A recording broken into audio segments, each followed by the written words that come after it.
Le problème avec Barbe Blanche, le parallèle entre Garp et Roger, mais surtout comment après on va passer sur Harald. On va parler de tout ça dans la critique analyse du chapitre de la semaine, le chapitre 1165. Bravo. Alors ce chapitre, t'en as pensé quoi? Eh Mais ben- d'ailleurs, t'es qui? J'ai vu la porte qui était ouverte, je suis rentré.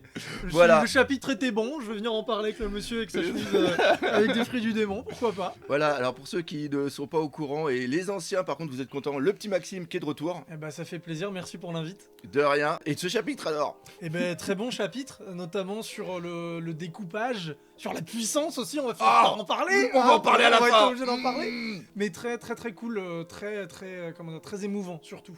Oui, alors encore une fois, c'est là-dessus qu'Eiichiroda arrive toujours à nous surprendre. C'est-à-dire que Harald, non, pas du tout, Non, c'était Xebec. Xebec, personnage qu'on ne connaissait pas il y a 2 mois. On le connaissait un petit peu avant par rapport au flashback et par rapport au dire dans certains Sengoku. Et donc, il nous est présenté comme un personnage totalement, un méchant quoi. Ouais, bah on nous le présente comme une véritable ordure, capitaine d'une bande de grands malades, avec potentiellement que Barbe Blanche, qui était un peu le seul gars à peu Ouais. près, humanisé dans tout ce bazar.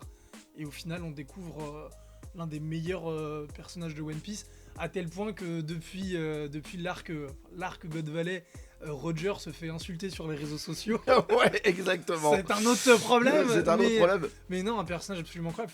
Enfin, comment dire, la scène justement entre Roger qui dit voilà, je comprends toute ta frustration et je ne peux rien y faire. Donc on voit la frustration de Roger, mais aussi celle de Xebec qui est symbolisée par le gros plan sur Xebec qui en pleure. Enfin, l'enchaînement, moi, me termine, quoi. C'est incroyable. Et encore une fois, je pense que dans tout le chapitre, à part au début, je sais même pas si au début il redemande qu'il le tue, mais après tout le reste, il ne parle plus. Non. Et Non, c'est il perd petit à petit la raison. ouais, exactement. On a l'impression qu'il tombe dans une sorte de gouffre. Et encore une fois, hein, c'est le parallèle par rapport au fait qu'il pense qu'il a tué sa femme. Et aussi, comment ça s'appelle, Barbe Et son Noire. fils, ouais.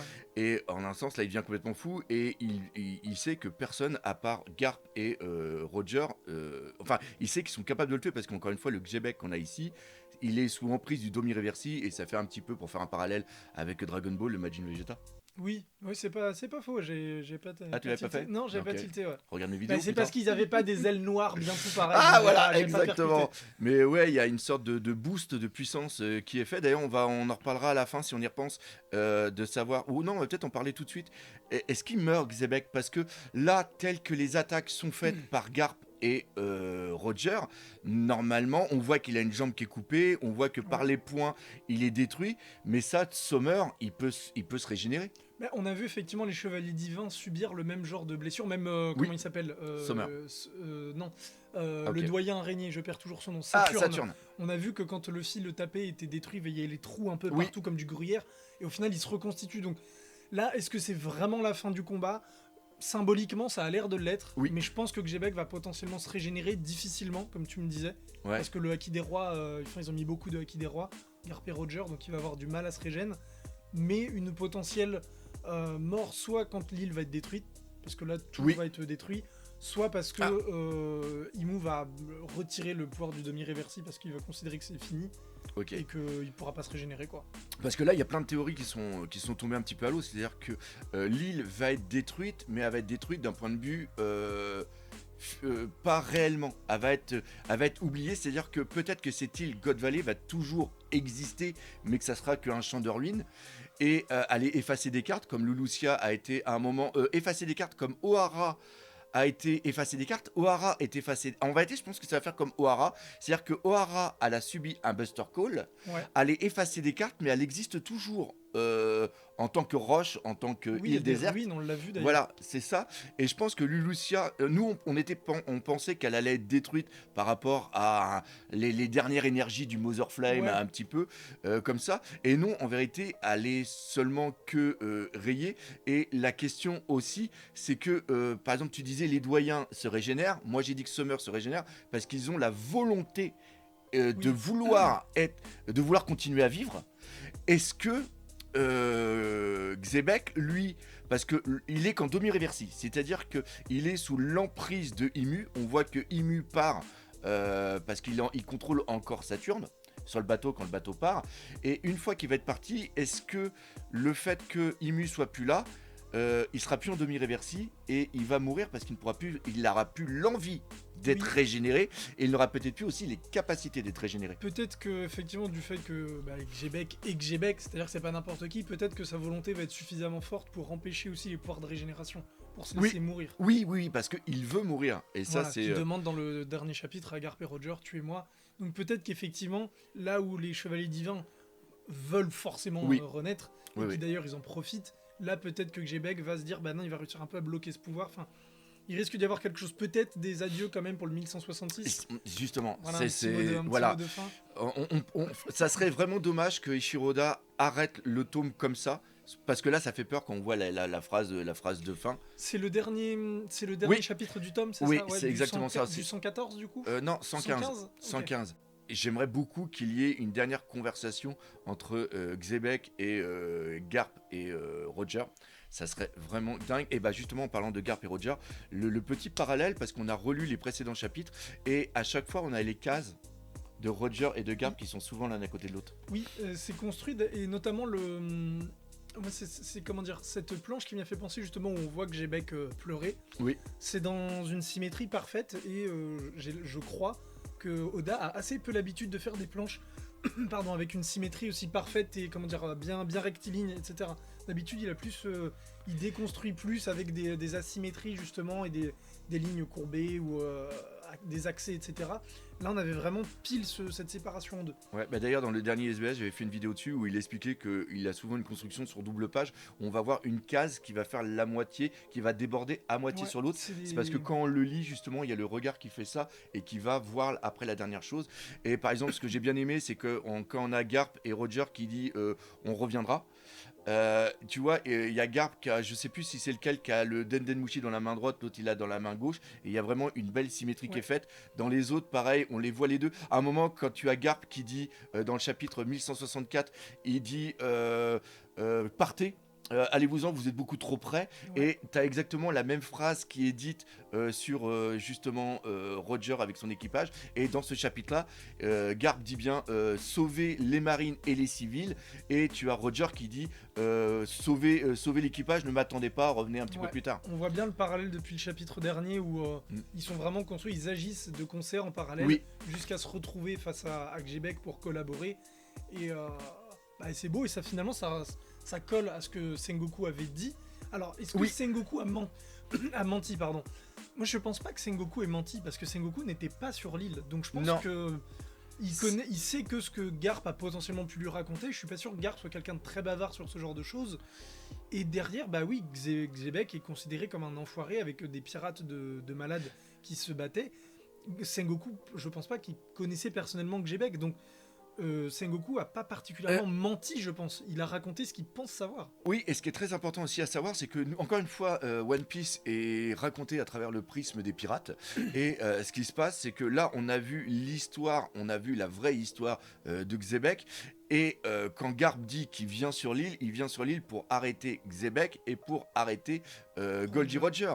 Et donc, dans la tête de Garp, Xebec est un pirate, donc il est mauvais. Il n'est pas vu comme un comme un Roger, parce que je crois même que c'est Garp qui, non, c'est Roger ou c'est Garp qui demande de faire l'alliance.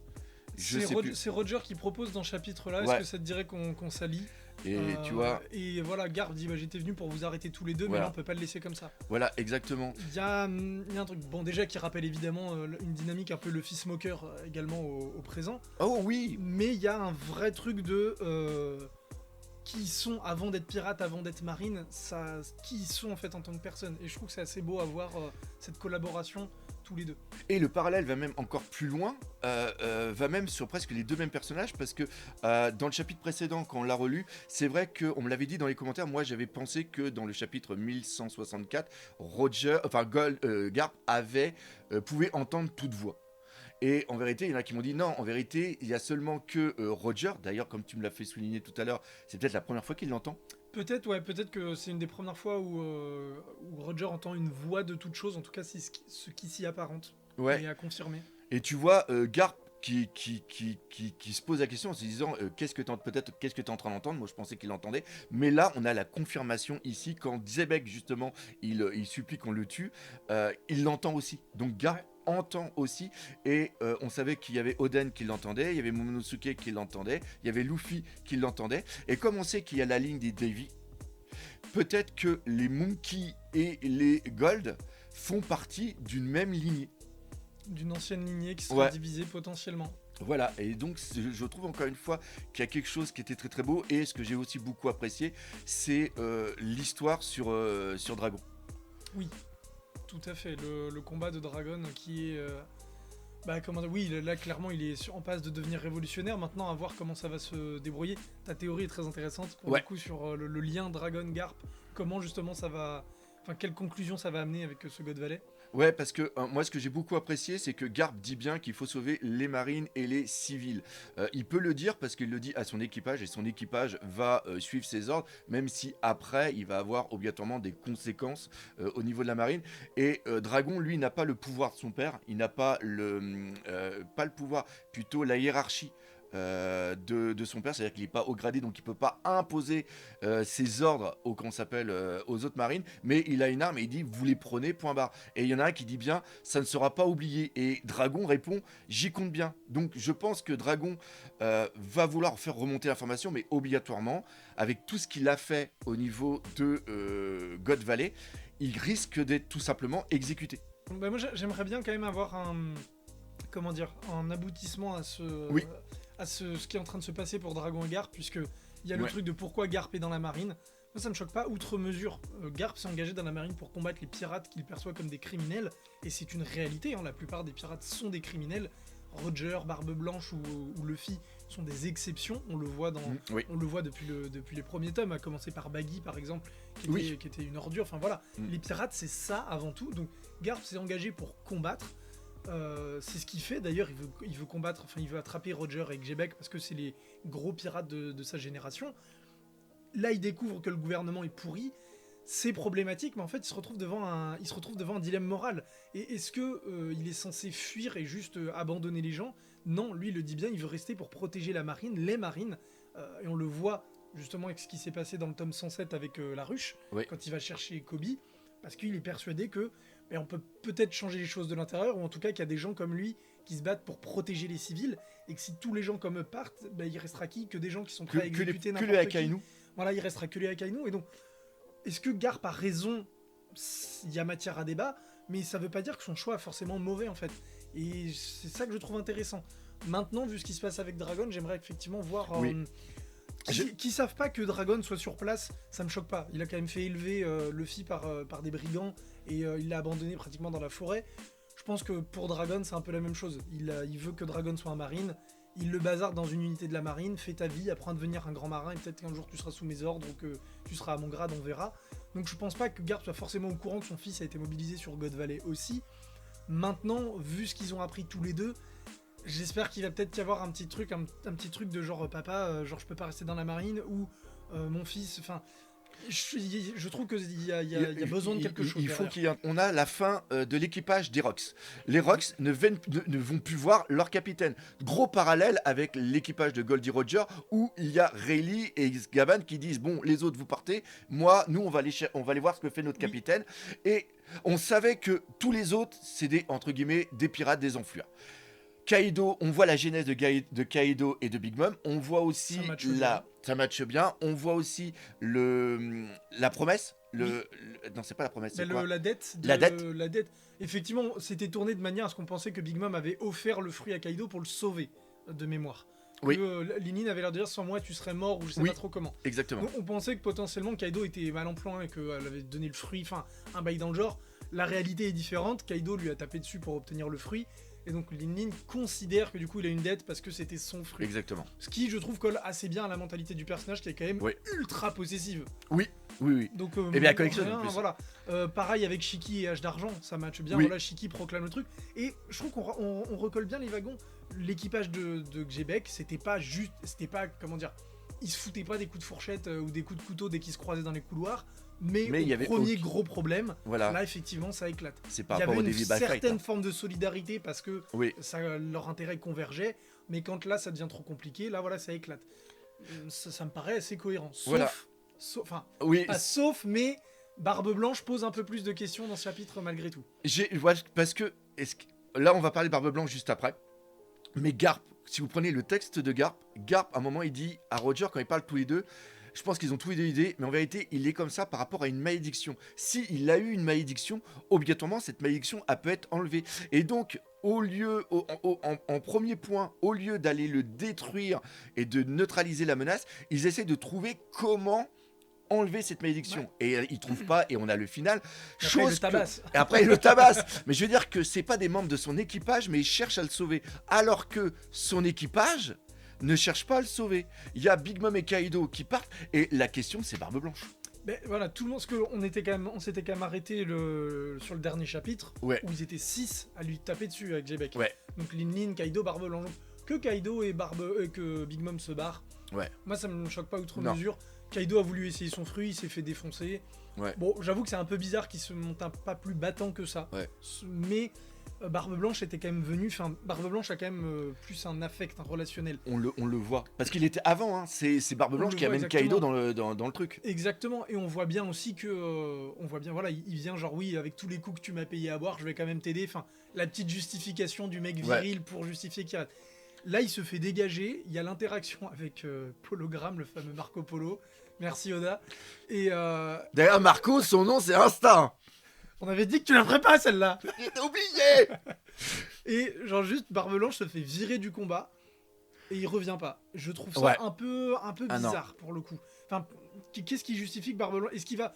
Cela dit, on n'a pas vu le 1166. Peut-être qu'il va revenir le temps du combat. Le combat serait terminé. Il va revenir et...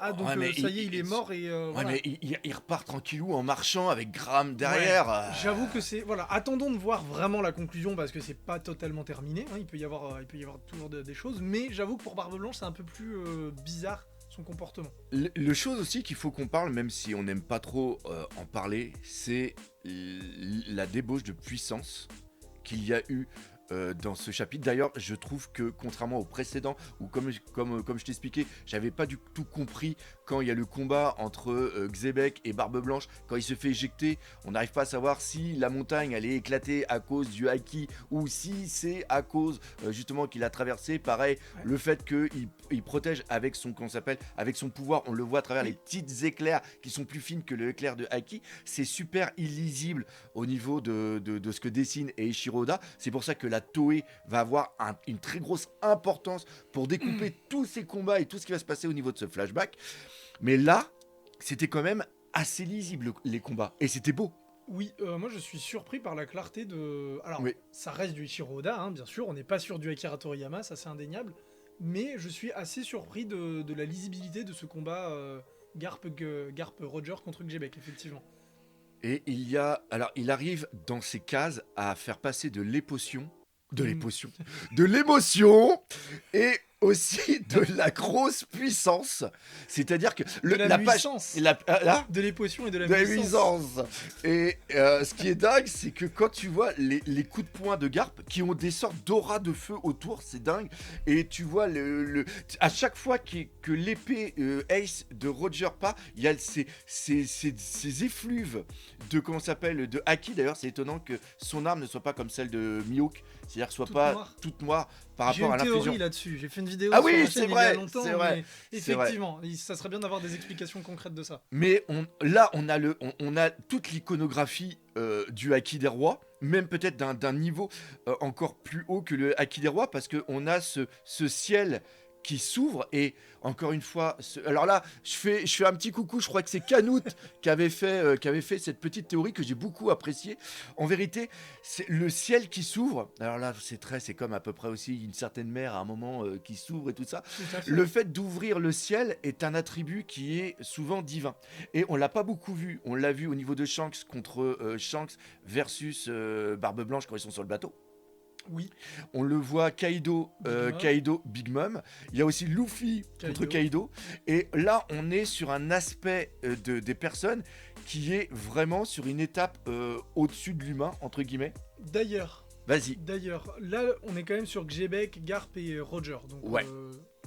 pas n'importe qui. Non. Le ciel ne fait que s'ouvrir en deux.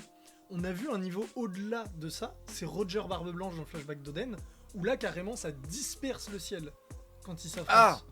Et C'est ouais. le niveau au-dessus. Donc pourquoi, contre Xebec, on n'en est pas à ce niveau-là? Alors, là, en gros, en gros, on pourrait le prendre comme une sorte de truc un petit peu par rapport à la science ou quoi que ce soit. En vérité, quand ils ont fait le coup, l'onde était tellement folle que ça a seulement fait enlever les comment ça s'appelle, virer les comment ça s'appelle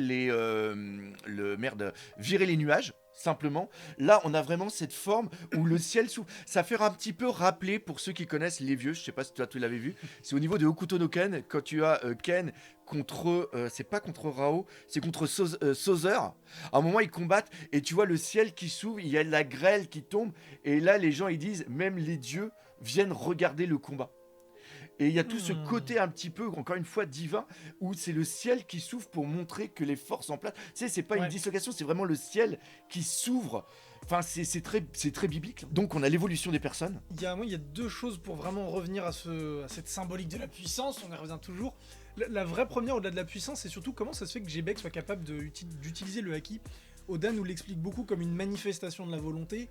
Or là, clairement, Xebec le formule même, il veut pas se battre, il a envie qu'on le tue. Donc, comment ça se fait qu'il peut utiliser un haki avancé, des hakis avancés, parce que le roi est offensif, et à un tel niveau? Ça, j'avoue que ça me questionne un peu. Parce qu'il peut peut-être pas se contrôler, et justement, c'est la partie de lui-même qui est encore sous l'impulsion de. Peut-être en fonction effectivement de comment fonctionne le demi-réversi, peut-être que le demi-réversi fait en sorte que Imu lui insuffle l'envie de massacrer tout le monde, et donc ça le permet, voilà.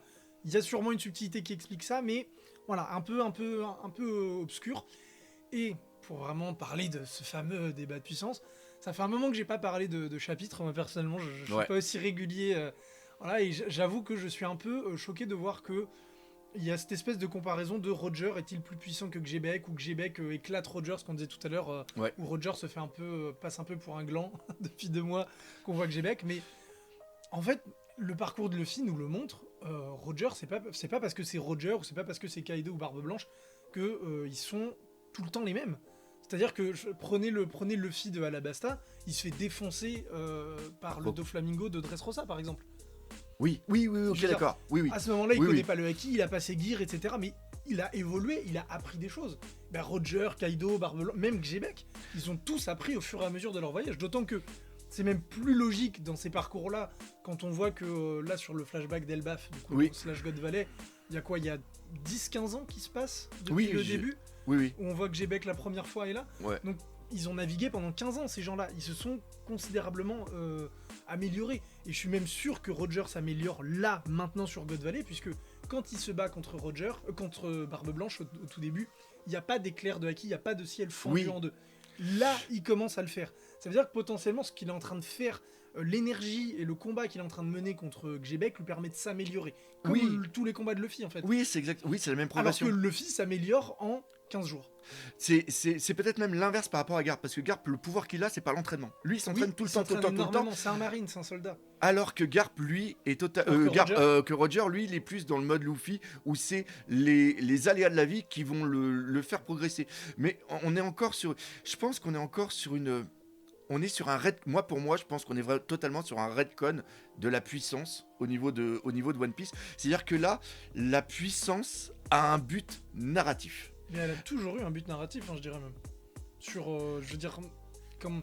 Enfin, les échelles de puissance instaurées par Oda ont toujours eu pour but de montrer et les combats qu'il fait ont un intérêt scénaristique, avant d'être de la pure puissance. Oui, je suis parfaitement d'accord, mais je veux dire que ce qu'il avait en tête par rapport aux antagonistes, parce que par exemple, si on prend Marineford, quand il crée Marineford, quand il fait l'arc de Marineford, il ne sait pas encore comment va être Kaido, il ne sait pas qui va être avec Kaido, il ne sait pas comment est son équipage, c'est la même chose. Donc, il n'a pas mis en place le narratif global de l'évolution globale du pouvoir. C'est-à-dire qu'il met pas l'échelle de puissance. Oui, C'est-à-dire qu'il crée son échelle au fur et à mesure du temps. Mais je trouve qu'il fait plutôt bien et que paradoxalement, c'est avec Luffy que ça fonctionne le moins bien, encore une fois, parce que Luffy passe en 15 jours à Wano de juste le fluide perceptif avancé à fluide offensif avancé, fluide royal avancé, éveil du pouvoir. Non, non, parce que ça a été montré au niveau de Enies Lobby, Water 7. C'est-à-dire qu'il combat contre Aokiji. Et il se dit, putain, à ce niveau-là, j'ai pas le niveau pour aller au-dessus. Oui. Donc, en quelques temps, tout de suite, il arrive à comprendre. C'est le génie du combat, entre guillemets. Oui, c'est un génie du combat, voilà. Mais je trouve que ça fait quand même beaucoup en 15 jours quand on voit là... Oui, mais il a Yogoro. Oui, bien sûr, mais ça fait... ce que je veux dire, c'est qu'en termes de... Comment dire, même en termes de ce que nous, on se mange 90 tomes pour que Luffy aille jusqu'au fluide perceptif avancé, il a que ça, et en l'espace de 10 tomes, il apprend tout. Donc je trouve que ça fait beaucoup de power-up d'un coup, même quand on compare par rapport à ses, à ses rivaux. Oui, mais si tu compares par rapport à ses rivaux que sont Kid et Law, oui, qui eux montrent l'éveil, qui est déjà énorme, et qui n'ont rien d'autre que l'éveil, parce qu'ils montrent pas particulièrement de haki exceptionnel, Luffy obtient tout d'un coup. Je trouve que ça fait beaucoup par rapport à sa courbe de puissance habituelle. Okay. Voilà. Mais je suis aussi d'accord, effectivement, que c'est un génie du combat, mais même comme ça fait un peu tiquer. Mais ce que je veux dire, c'est que justement, c'est cohérent pour Roger et toute la clique, parce que c'est sur une zone de temps beaucoup plus élevée. Et même, pour en revenir à l'équipage de Kaido et de Big Mom, par exemple, qui sont assez faibles, finalement, quand on compare un King... on compare un King ou un Katakuri par rapport à l'équipage de Xebec, etc. Mais moi, ce que je trouve intéressant, c'est que l'ère de Xebec, justement, et jusqu'à l'ère de Roger, où ils étaient... Roger et roi des pirates, etc., bah déjà, Roger et Barbe Blanche, à ce moment-là, c'est des héritiers de l'ère de Xebec. Ils y ont vécu. Et c'était une période de bourrin. On est totalement là-dedans. C'est-à-dire que là, on est vraiment dans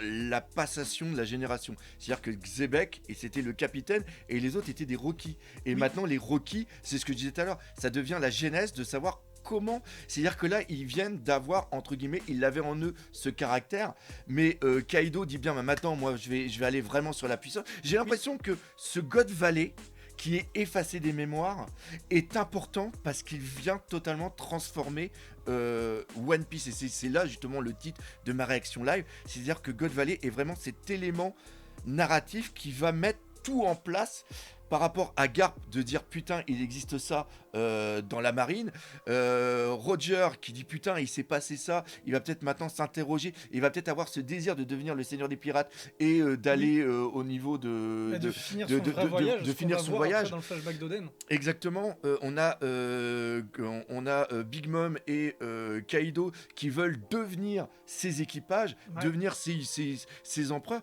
On a vraiment tout de suite gêné, et c'est pour ça que j'ai l'impression que Eiichiro-Oda a utilisé God Valley ici pour essayer de faire une sorte, c'est pas une sorte de retcon, mais il veut mettre à plat en disant maintenant les éléments de God Valley, il y avait ça à cette époque, il y avait ça à cette époque, il y avait ça à cette époque, et tout parce que la puissance que dégage Barbe Blanche là, et qui va dégager plus tard, parce que encore une fois, grâce à son pouvoir, il arrive à contrer pendant quelques secondes une attaque de de Xebec en demi-réversi. C'est exactement comme Zoro, ce qu'il a fait contre Big Mom et Kaido.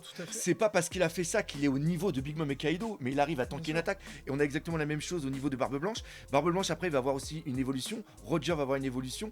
Et ils ont pas arrêté de se taper dessus pendant des années de navigation tous les deux. Donc exactement. Nécessairement ils se sont entraînés l'un l'autre, quoi. Voilà, et donc tout ce qu'on a eu de puissance possible montré à à Marineford est totalement caduque, parce que à cette époque-là, il n'avait peut-être pas une vision globale. C'est ça que je veux parler. Il y a deux choses pour moi, c'est que déjà le pouvoir déjà à part Barbe Blanche et Garp et Sengoku et les amiraux, je pense pas qu'il y avait d'autres personnes, si je dis pas de bêtises, à Marineford de l'ancienne génération. De l'ancienne génération, et qui pouvaient s'apparenter à cette ancienne génération. Et oui, je mets les amiraux volontairement dans le lot. Vu la démonstration d'Aokiji sur la ruche, etc., je pense que les amiraux sont clairement plus forts que Marco et toute la clique. Bref, on va pas rentrer dans ce débat là-dessus maintenant, mais en tout cas pour dire que déjà il y avait plus beaucoup de personnes aussi puissantes que l'époque God Valley, on va dire, pour référentiel, et c'est surtout que on est sur une guerre où il faut délivrer quelqu'un sur une petite île artificielle. Si l'un d'eux commence à déchaîner sa puissance, et c'est exactement ce qui se passe avec Garp et Sengoku, comment ça se fait que ces deux-là, qui sont pourtant si forts, ont mis autant de temps à battre Shiki dans le volume 0 ? Ça questionne vraiment, effectivement, par rapport au référentiel que Oda nous met maintenant, mais on n'est pas sur God Valley, c'est juste des gros bourrins qui se tapent dessus comme des sourds. Il n'y a pas de conséquences. C'est pas leur île, c'est rien. Là, on a Marineford. Sengoku et Garp doivent se battre sans tuer les 100 000 soldats qui sont derrière. Oui, parce que c'est... Donc, Oui, il y a tout un truc, il y a plein d'enjeux en fait que Oda a toujours pris en compte d'ailleurs dans tous ses combats. ok. Pourquoi Luffy des fois est blessé, pourquoi avec Katakuri, Luffy tient tête à Katakuri, il se prend la petite fléchette dans le bide à cause de flamper, tac, ça redéfinit toutes les règles du combat. Enfin, Oda a toujours été assez clean là-dessus sur ses combats, et maintenant, quand on est sur du post-Marineford, parce qu'on se dit, ouais, à Marineford, il n'y avait pas le Haki des rois, machin et tout. Oui, mais parce que maintenant, paradoxalement, le Roger a lancé l'âge d'or de la piraterie. Il y a plein de pirates, donc beaucoup de nuls, qui se sont mis sur les mers aussi, de gens qui se sont dit je vais aller chercher des trésors alors qu'ils savent pas se battre. Et donc, là où à l'époque de Roger Québec, ils étaient moins, mais qu'ils étaient toujours tous en train de se battre dessus, donc qui sont devenus tous très forts, et ce qu'on venait de dire avec Roger et Barbe Blanche, à force de s'affronter, ils sont devenus très forts. Et à l'époque de Luffy, c'est plein de jeunes rookies qui n'ont pas été confrontés à tout ce haki, toutes ces techniques de combat, et qui se sont juste battus les uns les autres, comme sur l'archipel des Chabondi par exemple, qui se battent beaucoup plus avec des fruits du démon qu'avec du haki pour commencer. Et en fait, cette époque-là est verrouillée. Kaido, Big Mom, Shanks et Barbe Blanche, avec l'équilibre des pouvoirs, avec les 7 Shichibukai, oui, voilà, c'est ça. Le monde en fait est figé. Kaido, Big Mom notamment font leur plan de leur côté. Plus personne, en tout cas plus aucune grosse pointure ne s'affronte régulièrement. C'est exact. Plus personne, King et Marco, Katakuri en fait, ont pas le niveau de puissance que pouvait avoir Barbe Blanche en tant que second de Québec. Oui, t'as raison. En fait, les gens forts ne s'affrontent plus vraiment régulièrement. Et donc, plus personne ne progresse autant qu'à l'époque de God Valley. C'est vrai que t'as parfait. En plus, j'y ai pensé ce matin. C'est vrai que je me suis dit, mais en vérité, il y a eu un statu quo qui a été montré justement par l'échelle des puissances. J'ai un peu tunnel, désolé. Voilà, l'explication était longue, mais. C'est par rapport au triangle et la création justement des Shichibukai et tout ça. Et c'est vrai que là, ça a créé une sorte de statu quo au niveau où il y avait plus ces grandes guerres, parce que même les empereurs entre eux avaient leur territoire, mais se battaient pas pour prendre leur territoire. Une fois que Roger est plus là, Kaido, Big Mom ou Barbe Blanche ou même Shanks ne vont plus se taper dessus comme Barbe Blanche ou Roger le faisaient à leur époque, ou même comme Roger et Xebec pouvaient le faire. Et en fait, chacun est de son côté, donc les gens héritiers de cette époque, Kaido, Big Mom, machin, sont très puissants, ça bouge plus. Et le truc, c'est que leur équipage ne vit pas des choses aussi hardcore que l'équipage à l'époque où l'ère de Xebec, c'était que des bourrins qui se tapaient dessus parce que c'était que des grands malades qui prenaient la mer et qu'ils se battaient tout le temps entre eux. Là, on n'est pas du tout dans la même configuration. Donc, oui, c'est normal qu'un King ou qu'un Katakuri, je parle moins de l'équipage de Shanks parce qu'il est un peu à part, mais oui, un Katakuri, un Marco, un Queen, etc. sont moins puissants qu'un Shiki, qu'une Lin Lin ou un Kaido à l'époque parce que le contexte n'est pas du tout le même. Parce que je me posais la question de savoir pourquoi Eiichiro Oda a foutu God Valley dans ce putain de flashback de Harald, qui est le flashback de Loki. Et en instant, je me suis dit, ok, peut-être qu'il met ça en place justement pour présenter ça et pour mettre à plat une certaine cohérence au niveau de la puissance, au niveau des choses, en disant, ok, on va se servir de ça, parce que c'est cette base-là, maintenant de puissance entre guillemets, qui va servir pour montrer le danger d'Imu, le danger des trucs, et donc maintenant, parce qu'il y en a beaucoup qui posent la question, c'est comment maintenant, avec autant de feux d'artifice qu'on s'est pris dans la gueule avec God Valley, on va revenir dans le temps présent et dans le futur. Et peut-être que ce God Valley, en vérité, c'est un teaser d'Eiichiro Oda qu'il est en train de nous faire pour nous dire, là, il va y avoir Elbaf. Une fois que Elbaf va être fait et qu'il va avoir le Domi Reversi, peut-être que Luffy va prendre conscience d'une certaine chose, le futur va être absolument incroyable. Mais déjà, oui, pourquoi l'équipage de Luffy là, est en train de devenir si fort maintenant ? Parce que l'équipage de Luffy est le seul à taper autant de grosses pointures comme le faisait à l'époque l'équipage de Roger ou l'équipage de Xebec. Donc oui, Zoro est en train de devenir beaucoup plus fort, il a le haki des rois, etc. Et par contre, effectivement, comment on recolle maintenant à Elbaf ? Parce que même le flashback d'Oden, qui était très Roger Barbe Blanche, Oden était toujours là. On était, comme t'as dit, Harald, ça commence à faire un petit moment qu'on l'a pas vu. Et c'est très bien parce que tu l'as dit justement quand on en a parlé, on était resté dans l'univers propre. Oui. Là, on n'arrive pas dans l'univers propre de Harald. Moi, je pense que là où Oda, clairement, je sais pas s'il s'est loupé, mais en tout cas, ce qu'il veut faire, c'est qu'il veut pas seulement faire le flashback. Alors pour l'instant, le flashback de Loki est raté, parce que Loki, on n'a rien vu, c'est une cata. Harald, ça va. Harald, on va voir comment on va recoller. Mais je pense qu'aussi le flashback est pas tant là pour nous montrer le passé de Elbaf, mais nous montrer le passé du Domi Reversi, pour justifier qu'il est actuellement utilisé par Imu avec Gunko au présent avec, Ok. avec comment ça s'appelle, avec Luffy. Et je pense d'ailleurs que la fin de Xebec, parce que comme tu l'as dit, Garp a bien conscience que c'est une malédiction, comment on lève la malédiction. Je pense qu'on va avoir un semblant de réponse qui va nous servir à expliquer comment on va lever la malédiction dans le présent avec Gunko et essayer de se débarrasser d'Imu au présent. Encore une fois, moi je pense que c'est par rapport au Nika qui est blanc, par rapport à un truc qui est noir, Donc comme voilà, le il jeu. risque d'y avoir quelque chose parce que Mais le flashback est là pour nous apporter des réponses sur le présent. Ok. Donc là, on n'a pas assez de réponses pour l'instant. Ce qui se passe avec Harald et Loki est pas suffisant. alors, par contre, quand t'as dit tout à l'heure le flashback de Loki est zéro, en vérité, le flashback de Loki, c'est pas un flashback de Loki. En vérité, il raconte l'histoire d'Harald. En Oui, vérité, parce que là, il dit à son frère, et d'ailleurs, Scooper Gaban, lui, est au courant, parce qu'il dit Loki, tu peux raconter l'histoire. Et Oui, tu- c'est oui, vrai, c'est ça. Et en gros, Loki est là pour raconter comment Harald est mort. parce qu'on en est assez loin, parce que quand Harald est mort, Loki est beaucoup plus vieux. Et- Donc va falloir oui, raccrocher jusqu'à mais cette époque-là. Là, il y a l'explication de pourquoi Imu veut contrôler Harald. Oui, parce que ça, il nous manque des infos là-dessus sur ce qui s'est passé de tout Et ça. c'est là-dessus. Là, on va peut-être voir justement l'évolution d'Harald. Ça, encore une fois, ça va être hyper tendac. J'avais vu une petite théorie qui m'avait foutu le kiki tout dur. C'est-à-dire que, imagine si Zoro a un Domi réversible. Oh, carrément. Ouais. Ça. Ok. Pour l'instant, je vois pas ce que ça viendrait faire à Elbaf. Mais non, mais encore une fois. D'autant que. Parce que nous, on est sur nos God Valley, nos Xebec et tout ça. Mais Brooke, le passé de Brooke, là, qu'on nous a teasé lâchement avant de Ah partir sur oui, du Elbaf, comment il s'appelle Gunko. oui, le rapport Brooke-Gunko. Ça aussi, va falloir y revenir. On n'a Mais- pas oublié, Oda. Voilà. Alors, dans les commentaires, parce que là, on va arrêter, mais dans les commentaires, j'ai adoré. Franchement, j'ai adoré. Ça fait trop plaisir. de souvenirs. Ça fait plaisir. Il faut absolument qu'on arrive à refaire ça, des fois des petits bilans à deux. Voilà. Parce que je trouve qu'on fait un très très bon ping-pong. Et là, on peut être parti sur une vidéo d'1 heure. C'est pour ça que je Oui, là, on pense n'est qu'on pas a du tout aux 20 minutes qu'on devait tenir, je pense. Non, non, je Le pense soleil s'est couché déjà. Exactement. Je pense que là, on est bien. Dans les commentaires, dites-nous justement si vous voulez qu'on continue ces petites vidéos comme ça. Merci à tous d'avoir. Est-ce que tu voudrais dire des trucs par rapport à ton activité? J'ai sorti un livre depuis le temps, c'est vrai que j'en ai Mangashi. pas parlé. Mangashi, exactement, sur l'histoire de la prépublication sur mon site internet. Voilà, je donnerai un lien, un machin sur mon Instagram, vous le retrouvez. Oh, je mettrai la photo.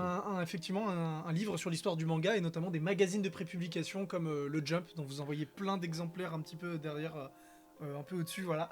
Et voilà, j'ai sorti ça et en ce moment je prépare également un livre sur One Piece, tout à fait. Oh, il l'a Voilà. dit. Donc je ne sais pas quand est-ce que Il ça l'a dit. sortira, mais voilà, c'est en cours, je vous partagerai des exemples de pages, etc. très, très bientôt. Donc voilà, ça a été un plaisir. N'hésitez pas à partager par les autour de vous. Et n'oubliez pas le principal, One Piece. C'est la vie. Ouais. Salut à tous.